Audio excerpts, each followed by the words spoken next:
Ladies and gentlemen, welcome to one of the biggest events in women's chess. The setting is the World Chess Hall of Fame in St. Louis, Missouri, and you have 10 of the top female chess players competing for a whopping $180,000 prize fund. This is the Cairn Cup.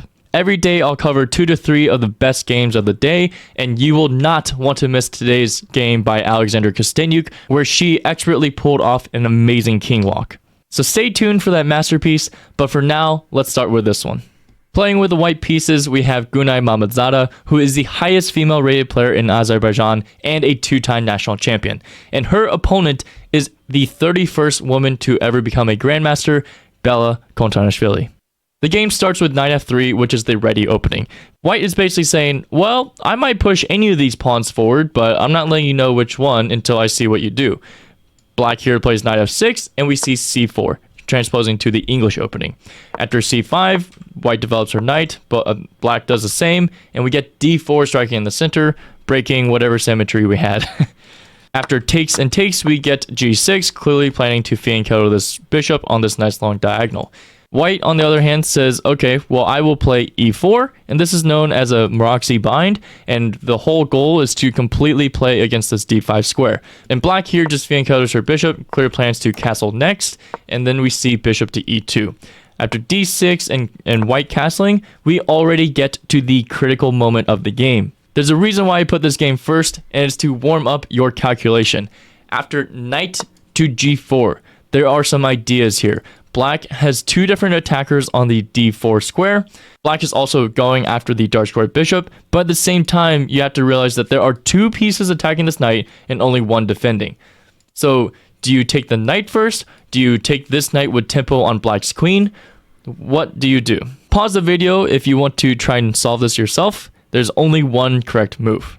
In positions like this, if you are going to have a big capture chain, the number 1 rule is that if you are capturing first and you are capturing last, then you are probably going to be winning material. And in this case, you have to be careful because knight takes c6 looks very appetizing because you're taking with tempo on the queen. But here's the issue. If you take knight c6 first, saying, hey, I'm hitting your queen, like you have to do something.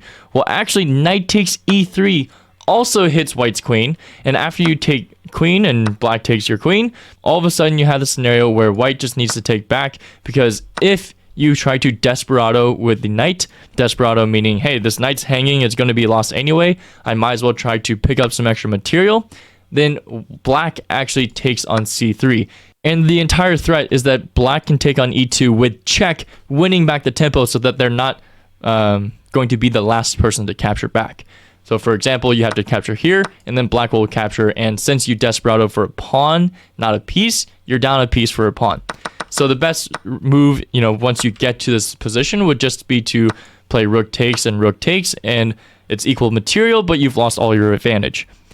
What's better in the starting position is actually to play bishop takes g4. And it might look a little bit strange, but after bishop takes back, your queen is hanging. You don't need to do anything about that. And Gunay Mammadzada finds that idea, knight takes c6 in this position, so that she doesn't care if her queen gets lost because she is taking black's queen.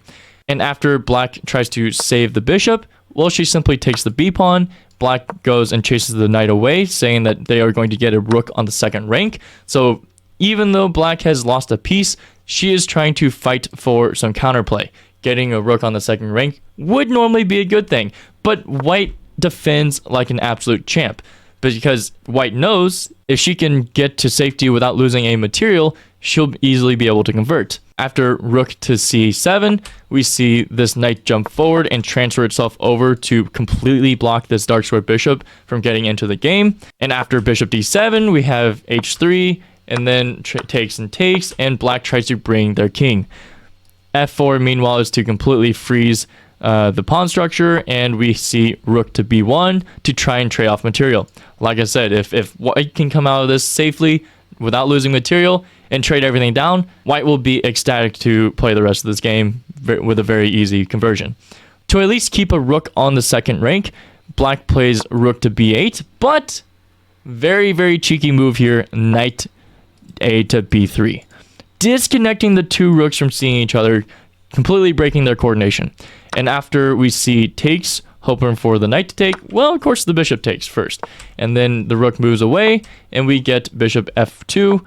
And there's just no way for the rooks to coordinate. Black is down a piece, and a few moves later, Black actually just ends up resigning.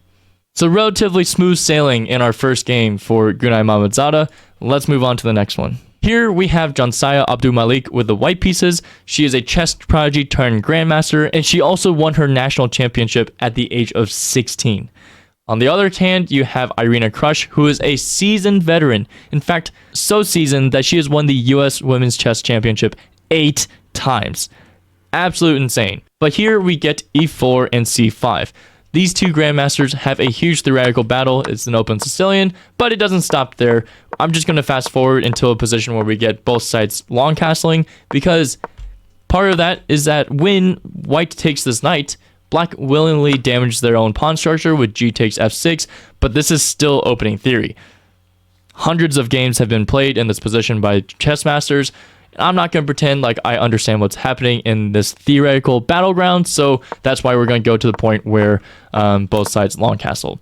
And if you notice, this dark square bishop is basically caged in, and that's why a couple moves later, we get queen f2, putting the queen on this nice long diagonal. And after we see knight to e2, the question is, where is this knight going? Is it going to d4? Well, Irina Krush shuts down d4. And then Zhansaya says, haha, well, I wasn't going to d4, I was going to b3 to hit your queen with tempo. So for that reason, Irina goes ahead and says, okay, queen b6, let's trade queens. That's exactly what we get. The knight makes his way back to c3. It's just one of the most well-traveled knights around here. And we get a couple of waiting moves or shuffling around. Both players trying to gradually improve their pieces. Irina makes a very crucial pawn push to make this pawn a little bit more advanced, and we get rook to d3. After a couple more moves, we get king b2, and this is a mistake that allows Irina to have a tactic. When your opponent makes all these shuffling moves, or just any move that you may or may not understand, a lot of times it's a good question to ask yourself, what changed?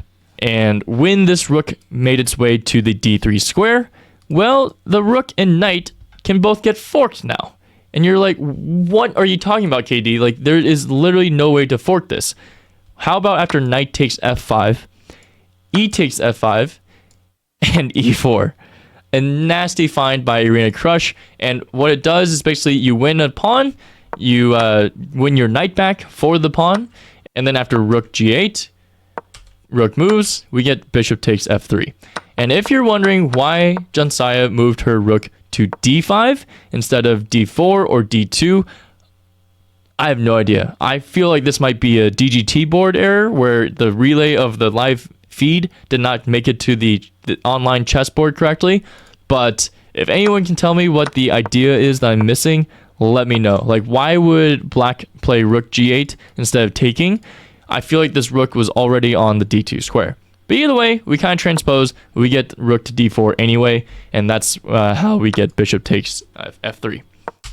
The rook moves out of the way of the bishop. We get bishop to h1, staying on this nice long diagonal.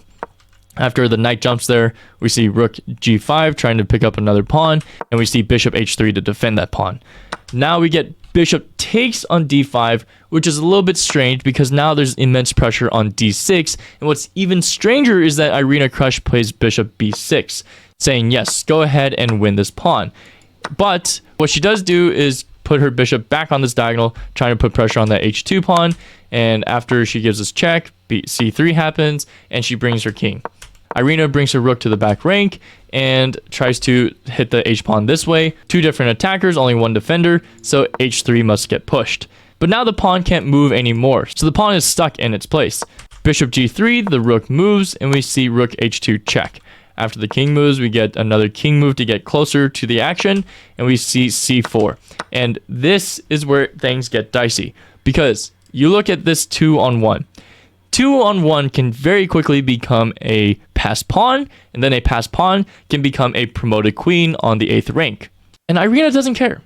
She plays a5, basically inviting a check, another check, which is also a fork, but Irina's like, no, you don't have this fork. You have, one moment please, You have this fork. You think you have a giant fork winning a pawn and having 2 passed pawns, but really you have a smaller one, and I'm not that concerned because after king to e4, rook takes a5. What about this h-pawn? It was stuck, it's not going anywhere, rook takes h3, and it's going to be a race of these 2 pawns versus 1. Normally 2 is better than 1, but in this case, maybe not. Bishop takes f7, picking up another pawn and wasting a crucial tempo. After rook check, and h3, this pawn gets 1 step closer. Bishop moves around, gives a check, and gives another check. Bishop blocks, and after rook to d6, a very powerful clinical technique is shown with rook to b2 check. Rook c2 check.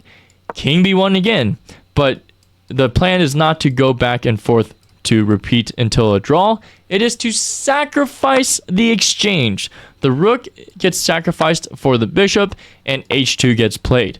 And you might be thinking, whoa, the bishop is supposed to be the same color as the promotion square. It doesn't matter. Irina Krush plays bishop g1, and that's all she wrote. Zhansaya resigns because even though the bishop's not the right color, the rook is cut off from the promotion square, and that's all that matters. Beautiful finish to this game. Congrats to Irina Krush as she joins the tournament leaders with a score of 1 out of 1. And now for the moment you've been waiting for, Alexandra Kosteniuk, aka Chess Queen, also the 12th Women's World Chess Champion, playing against a Grandmaster from India, Humpy Koneru.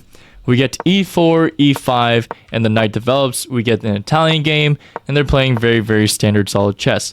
d5 does deviate from the main lines, but we get to the scenario where the knight takes, we get castles, and black reinforces their center with f6. After d4 to try and break apart the center, we see knight to b6, the bishop moves, and then we get knight takes d4. Knight takes d4, queen takes c4, and queen takes d4. We are all of a sudden in a queenless middle game. White hasn't developed their queen side, so of course that's immediately what she starts to do, and she takes this pawn on c7. After king to d7, we see knight to d2. A very cheeky move because if you are to take that bishop, then rook takes e7, taking your bishop, and also infiltrating and taking everything else. Of course, Humpy Koneru is a grandmaster. She does not play that. She instead plays bishop to c5. Now that the bishop's not there to be taken, we see takes, and we get knight e4. Black centralizes their rook, trying to fight for the open file, and we get knight g3, hitting the bishop. After bishop g6, we see h4, going for this bishop. And even though rook e5 is played, Alexandra Kosteniuk still plays h5, which looks like it's sacrificing a pawn because there's 2 attackers, only 1 defender. But be careful, because free pawns are not always free pawns. You always have to think, is there a tactic if I take?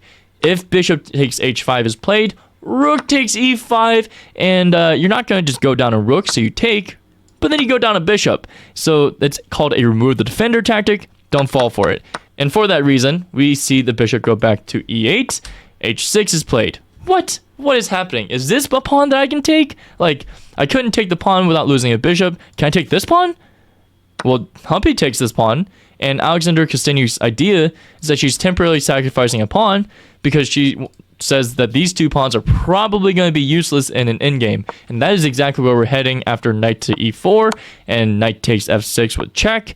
She wins the pawn back, and the pawn structure is still really ugly. I mean, look at these 2 sets of double pawns. Is this bishop a bishop, or is this a bishop a pawn? I don't even know. But after rook to d1, we see h5 and g3. Rook tries to centralize to this file, and here we get king g2. Rook chases the knight moves out of the way with check, and then we get f4. After bishop to e7, this is a mistake, and Alexandra finds the best move, c3. Basically saying, okay, do you want to trade even more material off? I mean, I have a better pawn structure than you, so I want to do that. After d takes c3, she takes back with the knight, keeping these pawns together, and by the way, revealing an attack. The knight moves. Now this rook is hitting the e7 square. So for that reason, black says, okay, I will go ahead and take this rook on d1. We'll trade it and play on with bishop c5. Not the right move, because now we commence the king hunt. Knight b5, king c6, knight a7. King moves again, knight b5 again. And you might be like, whoa, KD, I thought you said we're going to get into a king hunt. Why are we repeating moves? Don't worry, bishop a4 this time, and now the idea is that there is a discovered check waiting to happen, and if black does nothing, then of course, knight to d4 check, you go and pick up the rook, white's totally happy. So instead, black says, nope, I'm getting way far away from your knight, it will not be able to get to me, but are you sure? Because after knight to d4 check, there is a full field of mines here. Have you ever played Minesweeper? I used to love that game, and I still play it sometimes on airplanes. But this is literally a minefield. If you step to king c7, then knight e6 is a big giant fork. So for that reason, black plays king d5. And then after bishop b3, one thing to note is that this rook is also preparing a discovered check. So if you stay on the d file, then knight e6 supported by the bishop discovered check also picks up the rook. So instead, black says, okay, fine, king to e4. I'm walking my way all the way downtown. What are you going to do about it? Knight e6. Rook to c8. Bishop c2 check. And a very nice touch after king e3, the only legal move, f5, blocking this bishop from partaking in the defense. And if you think that you are going to be tricky with a nice little discovery attack on this bishop, of course, white can't take without losing their bishop with check. Everything falls apart. So we see instead rook d3 check. There's only two legal moves. If you go to king e4, you're crazy because you're just losing your rook right away. But the other option is king e2, and this also loses on the spot because of knight d4 check, king e1, and rook to d1 checkmate. The king was going back and forth between king c6, king c7, king c6 again, and then made its way all the way into enemy territory, all the way to the first rank. Congratulations to Alexandra Kosteniuk and all of the 4 co-leaders of the tournament. You have Alexandra Kosteniuk, Irina Krush, Gunay Mammadzada, and Harika Dronavali, who all co-lead with 1 out of 1 on day 1. If you want to see more powerful women in chess, then go check out this video showing off Judith Polgor's inaugural game. Happy learning, everyone.